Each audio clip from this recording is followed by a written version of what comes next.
And we are live in living color from Scimitar Studios in Denville, New Jersey. You're listening live to the Open Mic program right here on the Sports Talk Nation right here on YouTube. Folks, glad to join you here tonight. And a lot to discuss, a lot to digest here on a Wednesday, July the 26th, 2017. It's been a while since we've been on. Been about almost 2 weeks now. Been busy. Been pretty busy for the last week or so. So we're back on the air here. We've got a lot to discuss, as I just said. A lot has happened, and we're going to take this opportunity to kind of go over a couple of things that have been going on in the world of sports. And I know we have the Kyrie Irving, LeBron James fiasco going on in Cleveland in the NBA. I'm not going to touch that today. I'm not going to touch it because it's such a big issue right now. I want to save it for its own show all by itself. That's how big that situation is. That's going to have ramifications on not just the Cleveland Cavaliers, but the NBA itself. So I'm going to leave that one to the side for today. But there's been other things that have gone on in the sports world that are pretty interesting. You know, we're coming to the trade deadline here in Major League Baseball. We have seen a number of trades go down already. We've seen the Yankees make a big trade to get Todd Frazier and David Robertson in fold. There are rumors that the Yankees could be in line to go out and get Sonny Gray and Yonder Alonso from the Oakland A's. So they're going out there and they're making plans to spend some money, as they usually do. So they're trying to load up and give themselves a shot at the postseason. Whether or not that deal with the Oakland A's comes to fruition or not, we'll see. But that was the big story yesterday on Tuesday, that the Yankees were in line for that. So you have that going on. You have the Yoenis Cespedes situation that went on last week. Now, that story's kind of died down a little bit over the last couple of days, but I want to talk about it anyway because it was just so bizarre when it came out the other day. When he professed his love for the aforementioned Oakland A's, even though he's already signed a 4-year contract. So I'm going to talk about that as well. And then we have NFL training camp opening up. And there's one big story that kind of pertains to what just occurred in the offseason. And as we now go into the season, and it's going to play a big role throughout this season. It's going to play a big role going into next offseason, into next year's draft. And that's the Kirk Cousins story, and I'll talk about that as well. So like I said, a lot to discuss here in this episode of the Open Mic program. Now, the first thing I'm going to discuss here is this Yoenis Cespedes situation, because again, while it is an old story, it was a very, very bizarre story. Now, this all started last Friday when the Oakland A, Cespedes' former team, comes into Citi Field to start that 3-game series. And then Cespedes sits down with Susan Slusher, who does a great job covering the A's for the San Francisco Chronicle, gets an opportunity to sit down and speak to Cespedes about his time in Oakland. Now, you would think if Cespedes was using his head, he should have just sat there and just said very simply, you know what, I have a lot of respect for the Oakland A's organization. They were great to me, and I have no ill will towards them, and they will always be a team that's going to, a franchise that's going to be close to my heart. That's all he had to say. And I think essentially that's what he thought he was saying. Unfortunately, when you read the quotes that are in the San Francisco Chronicle, you can't help but think and feel that he is throwing the Mets under the bus. And this comes just on the heels of him signing a major contract with the team. So that's where there is a problem with these quotes. And I will say this. Before I read the quote to you, I'll say this about Cespedes. And this being, having seen him for the last couple of years now with the New York Mets, he is a bizarre player. He's a bizarre person. You love to have Yoenis Cespedes on your team because of what he can provide as far as the power in the lineup. He is a guy who has 30 home run, 100 RBI power. When he is healthy, he is a guy that can get hit 280, 285, maybe even have a nice stretch where he's hitting around 300 during the year. So he is that kind of player. He is important to have in your lineup. But at the same time, he is also the most frustrating player to have on your team because there are times where he lacks hustle. There's times where he lacks focus. We see it on the base paths all the time where it doesn't look like he's hustling out ground balls or even fly balls for that matter that may drop or may end up being caught. He doesn't always run it out all the time. He is also the same guy, if you remember back in the World Series 2 years ago against Kansas City, had the fly ball go over his head on a ball that looked very playable and that he should have caught. Lack of focus has been his biggest culprit in a lot of ways over the last couple of years here with the New York Mets. The injuries, you can't really put the injuries on him because, again, those things happen, but he hasn't always been there in the lineup as well for this Mets team, especially this year. So he has been a great player at times, especially 2 years ago when he came here to the Mets, and also a very frustrating player at times. And it's even kind of ironic we're talking about this after he has a 3-hit game and a home run just last night against the San Diego Padres, as the Mets won that game 6-3. Anyway, let's get to the quote here, and this again was in the San Francisco Chronicle. So he leads things off talking about how he professes his admiration for the Oakland A's and wishes that they could be back there. Quote, "I wish that happens," Cespedes said, adding, quote, "I told Jerry Blevins, I don't know how many more years I'm going to play, but I'm going to play the last year of my career with Oakland. I don't know if that's possible or not, but that's my goal. I still love the A's. They were the first team to give me an opportunity to play in the big leagues. I love Oakland all the time." He then goes on, Cespedes, to talk about Bob Melvin, who is the Oakland A's manager, and how much he respects Bob Melvin, and calls him the best manager he had played for, which to some seemed like a slap in the face at Terry Collins. So again, here's the quote. Quote, "I tell the guys here all the time that he's the best manager for me so far. I don't think there's a better manager for me than Bob Melvin." Now, Terry Collins on Friday played it down. He acted as if it was the first time he had heard about it, but let's be honest, the quote doesn't exactly come across as a ringing endorsement to Terry Collins at all, because what Cespedes should have said, and really what he should have said from the beginning of this quote, was, Bob Melvin's a great manager. I have a lot of respect for Terry Collins, but I also have a lot of respect for Bob Melvin. That's what he probably should have said regarding this kind of quote, but he didn't say that. And as I said earlier, he should have said that he enjoyed his time in Oakland. It was a great experience for him, but now he's focusing on New York. He should have said that. Instead, he left it kind of wide open, and coming off of an offseason in the midst of his first year of a 4-year contract where he's getting paid $110 million over those 4 years, this was not good. This was bad optics by Yoenis Cespedes, and it was bad timing. Yes, the Mets have played better here since the All-Star break had come to a conclusion just last week. They are now 8-3 in their last 11 games here post All-Star break, so they played well. But this quote could not come at a worse time for this team, which is a team that is 13 games, 12 games out of first place in the National League East. They are 9 games out of a wild card spot. They're not likely to get to the postseason. They're trying to decide in the next couple of days as an organization what to do with some of the pieces that they can trade, like a Asdrubal Cabrera, like a Jay Bruce, like an Addison Reed. They are trying to decide those things, and now they have this happen to them on top of that. It was really bad optics and bad timing by Yoenis Cespedes. Now, the thing that really bugged me on Friday was the fact that Cespedes, in the interview with the San Francisco Chronicle, decided to speak in English in that interview and was pretty straightforward in his answers to the San Francisco Chronicle. But when he was pressed by the New York media after the game on Friday last week, he decided to speak through his interpreter. I thought that was a low ball move by Cespedes. I thought it was a cheap way to get out of the problem and trying to put the problem behind him. He probably should have just come up and been forefront and spoken in English to the New York media and answer those questions without having to use his interpreter in that situation. It really made the entire situation kind of awkward in a lot of ways. Now, I understand the context of his answers were good. You know, he did say the things that he should have said to the San Francisco Chronicle, such as saying that he has no problems with Terry Collins, he has a lot of admiration for Terry Collins, he has a lot of respect for the Mets organization, and wants to be a Met. He probably should have said those things to begin with, because there's no reason why we should be here sitting here and talking about this situation here with Cespedes at all.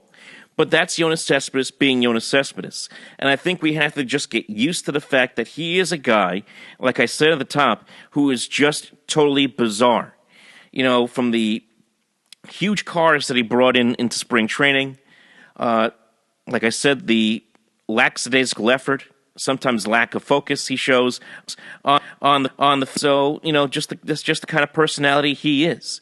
He is very unorthodox. He is not a scripted player where a lot of guys are. So he does have that as an excuse, but at the same time, you have to sit there and wonder. And a lot of people in the papers last week were saying this, were wondering this, and as I was as well, and a lot of people are on Twitter as well, wondering, does Cespedes really want to be here? Does he really want to be here long term? Because those comments that he brought forward to the San Francisco Chronicle made it look like he is looking forward to his free agency in 4 years, and that's not a good thing if you are the New York Mets, because Yoenis Cespedes is a centerpiece to this team. He is a valuable commodity to this team. They need him if they're going to have success in 2018, 19, and 20. And whatever success they're going to have even this year, even though the team's going nowhere, you need to have his bat in the lineup, and you need to have him be committed to the success of this team. Is he that? Or is this a guy who's starting to have some regrets about signing a big contract, considering the situation the Mets find themselves in? Like I mentioned before, they're going to be tearing down some of these veteran contracts that they are going to be trying to get rid of, starting here by the trade deadline, and also in the offseason. Guys like Curtis Granderson, Lucas Duda may not be here going into next year. As Yoenis Cespedes sitting here saying, I signed this big contract and this team may not be competitive next season. Do I want to be here? So that's what those comments, those are the kind of eyebrows and questions that a lot of people start to think to themselves on Friday and over the weekend in light of the comments that Cespedes made to the San Francisco Chronicle. Now, I know a lot of people got really pissed off and started saying, oh, let's trade him away, let's get rid of him. Now, that can't be done. Now, I got upset myself by the comments. I wasn't happy with those comments at all, as a Met fan myself. But at the same time, he has a contract right now that is unmovable in a lot of ways. He's getting paid $22 million this year. He's getting paid $29 million next year, $29 million again in 2019, and he's going to get paid $29.5 million in 2020. He is not a free agent again until the year 2021. So he is not an easy contract to move, but it adds a layer. It adds to the conversation for this franchise moving forward. Because let's just say this was not just some rogue episode that just is Yoenis Cespedes being Yoenis Cespedes. Let's say he truly is unhappy being here. Well, then that's another conversation in itself. Now the Mets go into a situation where, kind of like where they are with Matt Harvey, where they have to decide what to do with the player.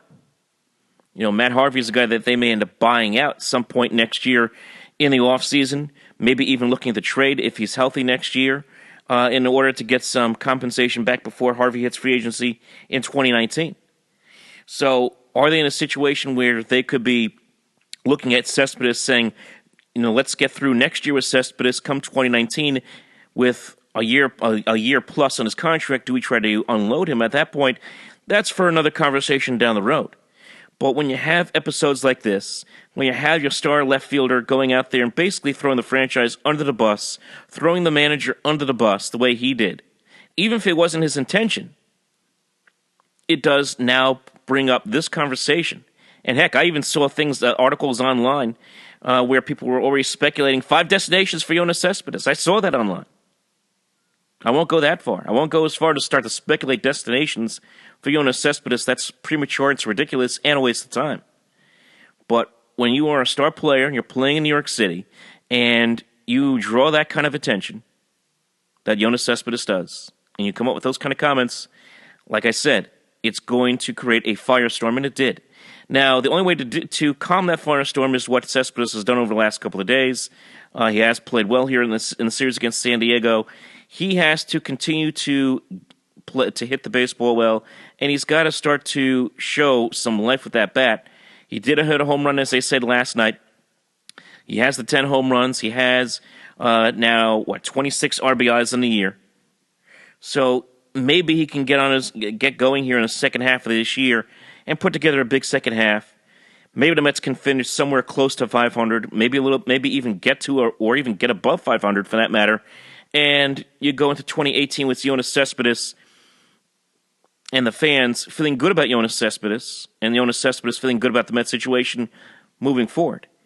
We'll see what happens. But very interesting that those comments came as the Oakland A's paid a visit. His former team paid a visit into Citi Field last week. So that's the story there with the Yoenis Cespedes situation. And again, as of right now, just to sum it up, we have to look at it as just Yoenis Cespedes being Yoenis Cespedes, and really put a bookmark on this event. And if we have to come back to it at another date, if Yoenis Cespedes puts the Mets in that situation, then we'll come back to it at another date. But until then, let's just move on with the season. Now, as far as the trade deadline is concerned, as I said before, there have been a lot of moves. There have been a number of moves, and there's still more moves to come. Yu Darvish, Sonny Gray are still in the spotlight. They're still available. There's even talk about Justin Verlander being a possibility of a guy who could be traded. Those are three of the big pitchers in the American League. And if the Detroit Tigers with Verlander, or if the Texas Rangers with Darvish, the Oakland A's with Sonny Gray, if they're able to get rid to free themselves of those contracts and get some prospects, it'll be fascinating to see where those guys end up. Like I said before, there's been a lot of talk about possibly the New York Yankees ending up with Sonny Gray. We'll see if that does indeed happen here. Now, that's kind of cooled off over the last 24 hours here, but that's been a big story of late. I'm not sure where Justin Verlander could end up, but of course those rumors are out there. And then we have trades that actually have gone down. We see here that the Red Sox get Eduardo Nunez for a couple of prospects from the San Francisco Giants, as they get a little more help for themselves, not just in the field, but also a little help at third base. They needed that, especially after they released Pablo Sandoval. So that's a solid move, not a permanent fix, but a Band-Aid on a tough situation right now for the Boston Red Sox there at third base. The Astros get some great news. And the reason the Astros are in a great spot, not just because of the fact that they have the best record in the American League, but look what they have coming back up the pike. They're going to have guys coming off the DL. We talked about this a couple weeks ago. And Dallas Keuchel is now set to come off the disabled list on Friday, and he's going to start against the Detroit Tigers. And Colin McHugh is expected to start on Saturday. Lance McCullers will start Sunday. So they're going to have the big three all set to go. So all of a sudden, the Houston Astros, who have the best record in the league, but did so without the benefit of having their full rotation intact, are now going to start to get their pitchers back. And if those guys, McHugh, if Dallas Keuchel, can get on a roll here and really contribute to this team and put this team in a spot where not only that they could be a true World Series player come postseason time, man, with that offense, with what they can do offensively, you move some of those guys who have been in the rotation maybe into a bullpen spot, so it saves the Astros a situation where they don't have to trade prospects, go out and make some deals here before the deadline, and even the waiver deadline in August in order to prove the bullpen. If they can do that, take some pressure off some of their relievers, man, that's going to make a big difference for this baseball team. So you could see like a Brad Peacock going back into the bullpen.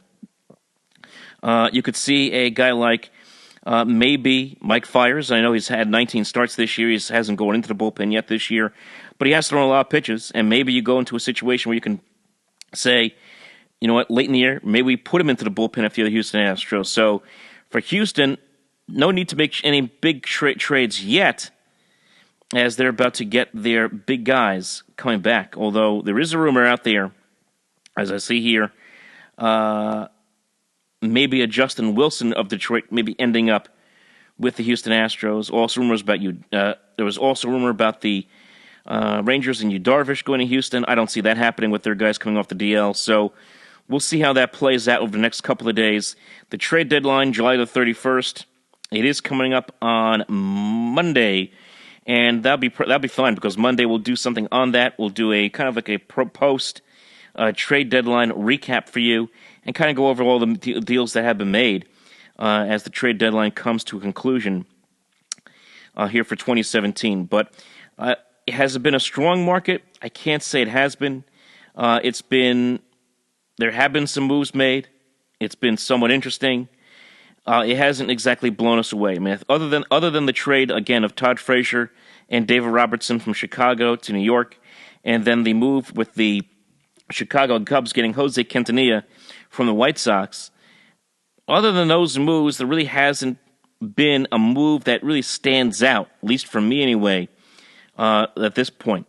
But there'll be some other moves. We'll see if something can get done here in the next 5 days as the trade deadline comes to a conclusion. Back after this, folks.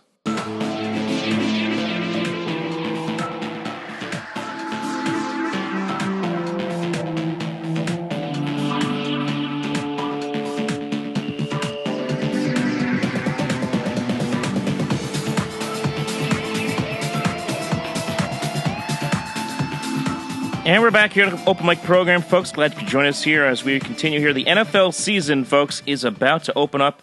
Training camp is now officially opened around the National Football League, and as we get ready for training camp and as we open up this 2017 season in the NFL, the one big story that is going to dominate not just training camp, but it's going to dominate headlines throughout the course of this year and going into the offseason is the story around Kirk Cousins and the Washington Redskins and how the Redskins really hurt themselves big time in this transaction here with Kirk Cousins, or lack thereof, as the Redskins 9 days ago were unable to come together on a contract with Cousins, unable to come together with Cousins on a long-term contract, and now they're in a situation where Cousins is going to get a franchise tag for the second straight year. It's going to be a franchise tag worth $23.9 million. He will then have incurred over $43 million in the last 2 years. Last year, where he got a franchise tag of $20 million, and now this year, $23 million, which would make him, I believe, if the stats that I saw earlier are correct, the highest paid quarterback in the league in the last 2 years at $43 million. So he is making a pretty penny on the franchise tag. Now the Redskins have been in this battle with Cousins for some time now. Last year, they offered him a contract of $19 million per year, or $16 million per year, with $24 million guaranteed over the life of the contract, and that didn't work out. Then earlier this offseason, they tried to come together on a 5-year deal with approximately $20 million guaranteed per season. That didn't work out. So he wants, because Kirk Cousins, he wants to be paid as he's looking at this market. And if, again, the numbers that I've been seeing here through Washington Post, through ESPN, the speculation being that going into next year, in the unlikelihood and extreme unlikelihood that Cousins got tagged for the third time, he would then be paid about $34 million in annual salary next year. So they're looking for a contract, he and his agent, in that range of about $25 to $28 million guaranteed annually. That's a tough pill to swallow, and it's tough. You know, if you put $20 million in front of anybody's face, mine included, and said this is guaranteed $20 million over the life of a contract, I wouldn't. No one would sneeze at it. You would take it in a heartbeat. But when you consider these players, they want to get they want to get paid. They know their careers are short anyway. There's always the risk of injury. They want to make sure they make their money. So I certainly understand where Kirk Cousins is coming from. But this has put the Redskins in an extremely, extremely tough spot, and it looks like very likely that this is going to be the last time we see Kirk Cousins play for the Washington Redskins. Now, part of the reluctance on the Redskins' part, and I know that the general manager called Kirk Cousins Kurt by accident, and I'm not going to get into it. I know a lot of people were going nuts over that on Twitter over the last couple of days.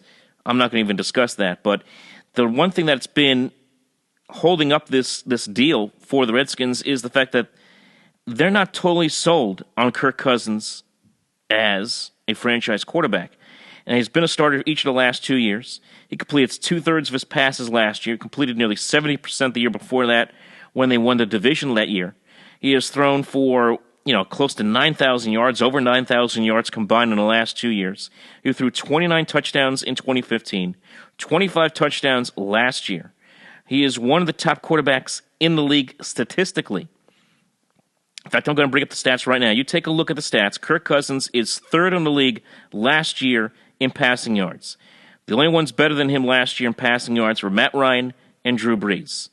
That was it. He had a better year than Aaron Rodgers as far as pass yards are concerned. Heck, he had a better year completion percentage than Aaron Rodgers last year. So he is a guy who is one of the top, at least the top 10 quarterbacks in this league, if not even top 5, as far as total performance on the field is concerned over the last couple of years. So he looks at those numbers, he looks at his value, and he looks at himself as being right up there with a Drew Brees, right up there with an Aaron Rodgers, a Tom Brady, a Phillip Rivers. He wants to be paid top dollar. And Andrew Luck, and Joe Flacco, guys who are also top franchise quarterbacks in this league. He feels he can be that kind of player. Now, here's a guy who hasn't won a playoff game. I understand that. He's only played in one playoff game in his entire career in the NFL and lost that game to the Green Bay Packers. But he is going to command a big-time contract at the end of this year if he stays healthy and if the Redskins play well. If he plays well again this year, has another big year, throws for 4,900 yards and 25 to 30 touchdowns again, then he's going to really cash in big time. And the question's going to be, where is he going to go? And that's been the speculation around the league right now for a while, for the last couple of weeks. Where is Kirk Cousins going to go next year? And there are a lot of teams that are needy of quarterbacks even right now. Now, I don't see the Washington Redskins. Now, they could do this. They could try to trade him now at some point this season. It'll be tough. You don't usually trade players in season, especially at this point. Right now, the Redskins, you would imagine, are going to go with Kirk Cousins as their starting quarterback. They really don't have any other options right now behind him. So he is their guy. So I don't see that happening at all. But you take a look around the league, you see the Jets need a quarterback. You see that the 49ers need a quarterback. You see, of course, the Cleveland Browns always need a quarterback. There are teams out there that are going to be willing to go out there if Kirk Cousins has a big year this year and pay top dollar for him. Now, the 49ers seem like the best bet because of his relationship with the head coach, Kyle Shanahan. Kyle Shanahan was Cousins' offensive coordinator back in 2012. So they do know each other. He is a big part of the. He's been a big part of crafting him over the last number of years and making him into a top quarterback in this league. Heck, as we all know, Shanahan was the offensive coordinator there in 2015 with the Washington Redskins when they won that division. So there's a comfort level there. So you can see the Redskins, who are going to be with Brian Hoyer this year, good luck with that, are going to be in the market for a quarterback next year. They've been pretty aggressive at times trying to build up build the defensive side of the ball this offseason. You could see the 49ers going out there making a play at Kirk Cousins next year. It would be a good fit from that standpoint, especially with the head coach. And that's probably where he could end up going. Now, the wild card in this could be a team like New York Jets, who have, you hear different reports, somewhere between $50 to $80 million in cap room after all the players they got rid of and all the salaries they shed this past offseason. They have a lot of money to spend going into next season. They're tanking this year, quote-unquote, in order to, quote-unquote, position themselves for a top pick in the NFL draft. But if a guy like Kirk Cousins becomes available next season, and there's a chance to get him, why shouldn't the Jets consider making a play for him, considering the kind of money they're going to have available in the salary cap? Now, the Jets have a lot of other problems other than the quarterback position, as do all these teams that I've mentioned. The Browns, the 49ers, the Bears, they all have problems right now, other than the quarterback position. So we'll see what happens going into next year. But there are going to be a lot of teams that are going to be in play for this guy. Now, do I think that he is a top 5, top 10 quarterback in the league? Not really. I mean, if you ask me right now, who would I start right now? If I had to pick a quarterback, who would I start with right now? Obviously Tom Brady comes to mind. Aaron Rodgers comes to mind. Even an Andrew Luck, although I'm not the biggest Andrew Luck guy, he would come to mind. There are a lot of guys that would come to mind before Kirk Cousins. Is that fair? Maybe, maybe not, considering the numbers that he's put up over the last couple of seasons. But he's certainly he's certainly no slouch under center at all. And if you're any one of these teams, if you are the Jets, if you are the 49ers, and they have a chance to get this guy, then you should. And it would change the pattern of the draft next year. Now, it also plays a kind of a link into what may happen in the draft next year. Now, I know this is a bit of a reach because we don't know what's going to happen by that point. We're looking well ahead towards next spring. But there was a story out a couple of weeks ago about the supposed number one prospect coming out of college next year, Sam Darnold out of USC, that he could consider staying at USC for a couple more seasons, which when you consider he is a sophomore, he is going into his sophomore year this year, redshirt sophomore year. He is only 20 years old. Probably wouldn't be it probably would be a smart idea on his part to stay in school for a couple of more seasons when you considering that it would be nice to see him try to develop more as a player at the college level before he jumps into the NFL. He's only had 9 starts in his college career, but everyone loves this guy coming out of college, and a lot of people have him tabbed as being the number one quarterback prospect coming out of college next year. And let's just say, just for the sake of argument, that Sam Darnold decided that he was going to, in fact, stay in school until, as this report I see here from the New York Daily News, until 2020. That would change everything. And that would allow a team like the Jets or the 49ers or the Browns or whoever has that top pick in the draft next year to say, you know what, let's draft an offensive lineman and let's go get Kirk Cousins. It could change a lot of things over the next year. Dramatically change a lot of things. So it's a big storyline. It's a big part of what could shape the league, really, when you think about it, for the next couple of years. And not only will it shape the league as far as who's going to end up where. You know, these two decisions, a decision by Darnold in USC and a pending decision by Kirk Cousins at the end of this upcoming season, and how this upcoming season plays for him and the Redskins. A lot is going to hinge on those. A lot's going to hinge on those two guys. But again, Cousins can also really affect the quarterback market and affect the free agent market, for that matter, with whatever contract he's going to get out there. I mean, if he's going to command $28 million to $30 million guaranteed, which is just the thought of it is insane. I mean, I can't see anybody, for that matter, throwing around that kind of money at anybody. I mean, I don't care if you're a Hall of Famer like Brett Favre. I don't think anybody's going to throw away that kind of money at any one player. But someone's going to pony up. Someone's going to pay him big bucks in guaranteed money per season and over the life of the contract to be their franchise quarterback. Whether he can be that guy, we'll have to wait and see. Keep in mind, he is only 29 years old this year. He'll only be turning 30 next year. So he's still in the prime of his career, and certainly will be for a few more years before he hits 33, 34, and you start to see the downturn.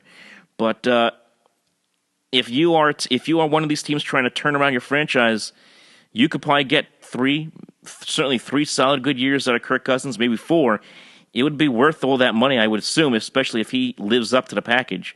And we'll have to wait and see how he does this year. And that's why when you make these kind of bets against yourself, especially playing football, it can be a bit of a gamble. You know, there's always the risk of injury. You know, if Kirk Cousins has an ACL injury, if he has any kind of injury that costs him time on the field, it will certainly have a big effect on his market value going into next offseason. That's pretty obvious. So we'll see how it plays out. I mean, it's a fascinating storyline in the National Football League that we're going to be following throughout the course of this year. Oh boy, now, well, I just saw this come up online now, folks, and here's another story that's coming out of the Beltway regarding a quarterback, and it ain't good news at all. And this involving the Baltimore Ravens. This just came out. There's 2 different reports, so I'm going to read both of them to you because they both kind of contradict one another. This regarding Joe Flacco of the Baltimore Ravens. Now, Pro Football Talk is reporting that Joe Flacco is preparing to miss 3 to 6 weeks due to a disc issue in his back. At minimum, he'll miss a week or 2. So it's anywhere between 1 to at most 6 weeks. That's in that range. So that's a pretty big range right there. But it's a bad injury right now for the Baltimore Ravens. Obviously, they're starting training camp this week. They would love to have their quarterback healthy here. Now, it's a tricky injury because at 32 years old, back injuries for quarterbacks, sometimes that could begin the downward spiral to a career. Now, Joe Flacco's had a very good career. He's had a solid career since coming into the league about 10 years ago. But this is worrisome for Baltimore because their only backups behind him right now are Ryan Mallett, a guy who's had a flame-out career with the Houston Texans back in the day, and Dustin Vaughn, whoever that is. So it's not a situation where the Ravens have a lot of depth behind their starting quarterback. Now, Ryan Mallett, like I said, guy was a flame-out with the Texans a couple of years ago. Really didn't turn into much of anything down there.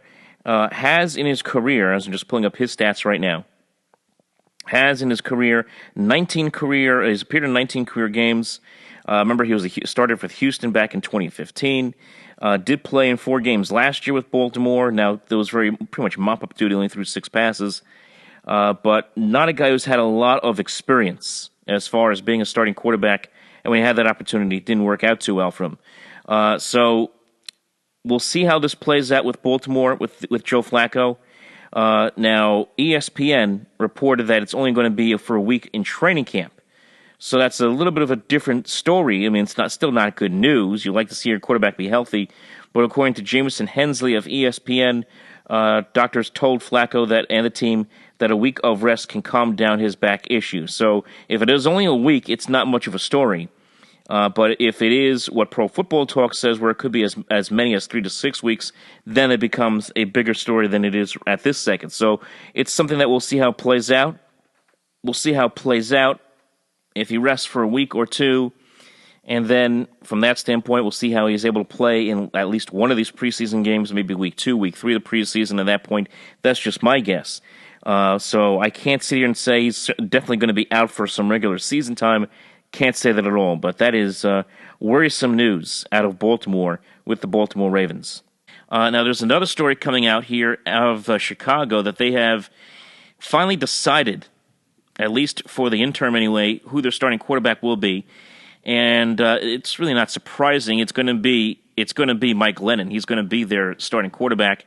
And they're going to have Trubisky, Mitchell Trubisky, who they took with the 2nd overall pick in the draft, which again came to the chagrin of everybody when they decided to trade up 1 pick just to take Trubisky. He will be their 3rd string quarterback on the depth chart. The backup is Mark Sanchez. Oh my God, oh boy! But it's going to be a long year in Chicago either way. But Mike Glennon is going to be the starting quarterback for the Chicago Bears. We'll see how long that's going to last. I'm sure he'll be the quarterback through training camp, through the preseason. Once we get to the season, I give Glennon 5 weeks before you start to hear and see the possibility of Mitchell Trubisky getting a shot at the starting quarterback job. And that's another situation that's really bizarre over there in Chicago, considering the money they paid Glennon to be their starting quarterback this year, and they really don't have a lot of faith in him, obviously, with the Trubisky still being a cloud hanging over him throughout training camp. So that's a storyline to watch here as we kick off the training camp season. Another one is a situation that I would like to get I'm not too privy on because of how delicate and how intertwined this is, and that's the situation going on with Carolina, with the removal of their general manager, and late here in the offseason, right before training camp starts, and it's created a bit of a firestorm. A lot of people wondering what the future is for a lot of people in the organization, specifically the head coach. What's it mean for him long term?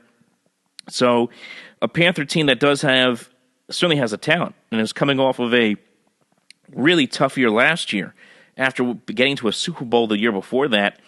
A lot of moving and shaking, a lot of changes as the season's about to begin. So, we're going to, as we move towards the month of August, I might also talk about this now. As we move into the month of August, we're going to start doing our training camp previews, kind of like what we did in the baseball season, the start of the baseball season with our spring training tour. We'll have some training camp previews, talk about some teams throughout the month of August as we get closer to the season. Panthers will be one of those teams that we're going to talk about extensively. So we'll talk about them more at that point in time. So, folks, that's pretty much it for this edition of the Open Mic program. Those are some of the headlines I just wanted to talk about with you today. The Cespedes thing, the trade deadline, the Redskins with Kirk Cousins. And now, as we move forward, we'll get ready for trade deadline next week.